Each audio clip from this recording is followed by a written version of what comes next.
Hello friends, welcome back to my YouTube channel.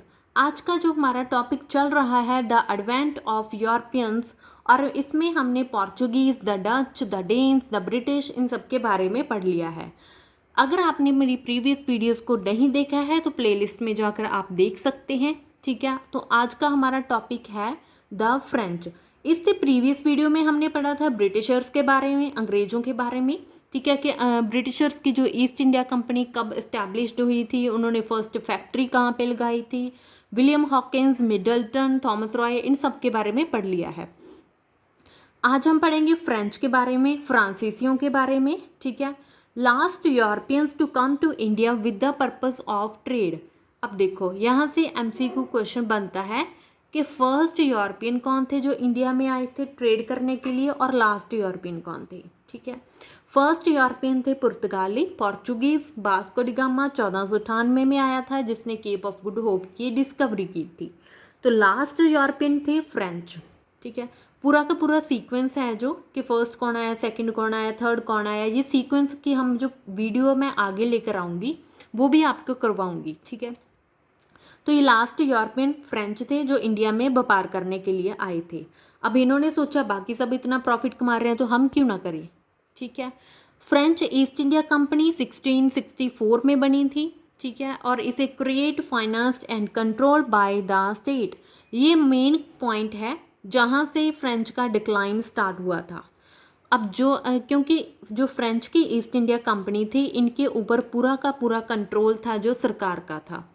लेकिन जो British की ईस्ट इंडिया कंपनी थी वो उनकी खुद की कंपनी थी, खुद प्राइवेट कंपनी थी, और उनका खुद का बिजनेस था।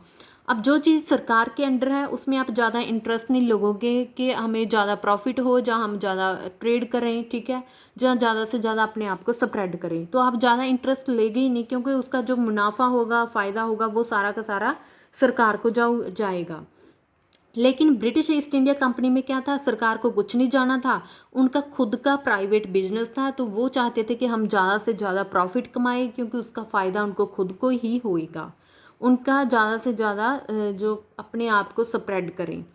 तो यही कारण था कि ये क्यों नहीं कर पाए, क्योंकि ये सरकार के अंडर थे और इनका प्राइवेट था।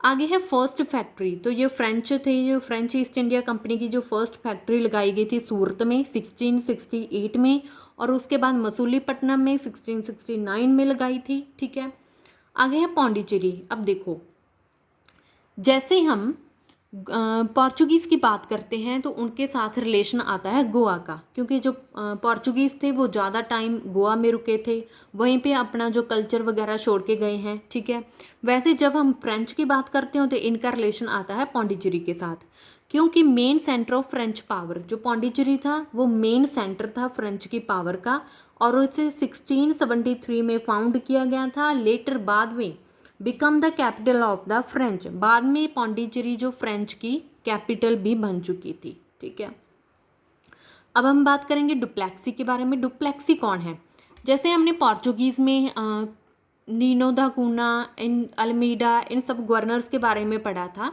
वैसे ही जो पोर्चुगीज़ का गवर्नर था वो था फ्रेंच का गवर्नर था वो था डुप्लेक्सी। ठीक है, डुप्लेक्सी के बारे में क्यों बात करते हैं, क्योंकि greatest of all French governor generals, जितने भी फ्रेंच के गवर्नर जनरल थे उन सबसे ग्रेटेस्ट था डुप्लेक्सी। अगर थोड़ा बहुत फ्रेंच ने अपने आप को राइज किया था, अपनी पावर बनाई थी, तो वो उसका रीज़न था डुप्लेक्सी, क्योंकि ये फर्स्ट यूरोपियन था जिस to interfere in the internal politics of the Indian rulers, क्योंकि इसने इंडियन रूलर्स की जो इंटरनल पॉलिटिक्स थी उसमें इंटरफेयर किया था। अगर आप किसी में इंटरफेयर करोगे तो उसमें फ़ायदा आपका होगा। तो इसीलिए डुप्लेक्सी जो ग्रेटेस्ट गवर्नर जनरल था जिसने फ्रेंच को आगे लेकर गया था। अब फ्रेंच का जो डिक्लाइन होने का मेन रीज़न था due to naval weakness as compare to British. British के पास थी जो समुद्री सेना थी, या शिप थे जो समुद्र में आप व्यापार करते हो, वहाँ पे जो लेकर जाते हो जहाँ से सामान, तो वो उनकी स्ट्रॉन्ग थी। और इनकी जो नेवल वीकनेस थी कि इनकी ज़्यादा स्किलफुल नहीं थी, क्वालिटेटिव नहीं थी। ठीक है, तो इसीलिए इनका क्या हो गया था, डिक्लाइन हो गया था। This ruined all their achievements, यहाँ से इनका नीचे आना ग्राफ स्टार्ट हो गया था। अब हम कुछ पॉइंट्स के बारे में पढ़ेंगे कि फ्रेंच फेल क्यों हुए थे और ब्रिटिश थे जो सक्सेसफुल क्यों हुए थे, इनका थोड़ा सा डिफरेंस है। Causes of the English success and French failure, कि इंग्लिश सक्सेसफुल कैसे हुए, फ्रेंच जो फेल कैसे हुए।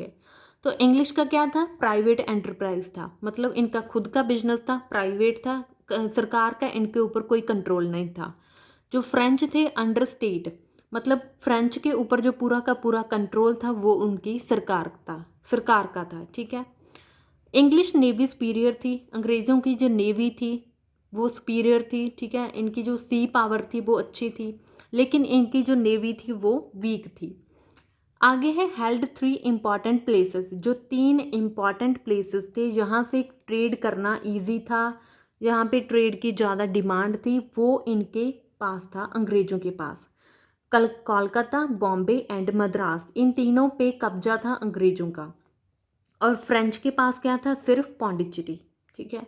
और आगे था superiority of the commanders Lawrence and Robert Clive, इनके जो गवर्नर जनरल थे लॉरेंस एंड रॉबर्ट क्लाइव, इन्होंने ज़्यादा जो एफर्ट किए थे अपने आप को राइज करने के लिए। और फ्रेंच में सिर्फ डुप्लेक्सी था जिसने थोड़ा बहुत अच्छा काम किया था, ग्रेटेस्ट था अपने आप को, फ्रेंच को आगे ले जाने के लिए। तो ये कुछ कारण थे कि इंग्लिश ज़्यादा सक्सेसफुल हो गए थे और फ्रेंच का डिक्लाइन हो गया था, फेल हो गए थे। तो आज का जो हमारा वीडियो था यहीं तक था। उम्मीद करती हूँ कि आपको वीडियो अच्छा लगा हुआ। अगर आपको मेरा टॉपिक कंटेंट वीडियो अच्छा लगता है तो please like share and subscribe my YouTube channel. और साथ के साथ आप भी अपने नोट बनाना स्टार्ट कीजिए, क्योंकि इससे आपको ज़्यादा क्लैरिटी होगी। Thank you.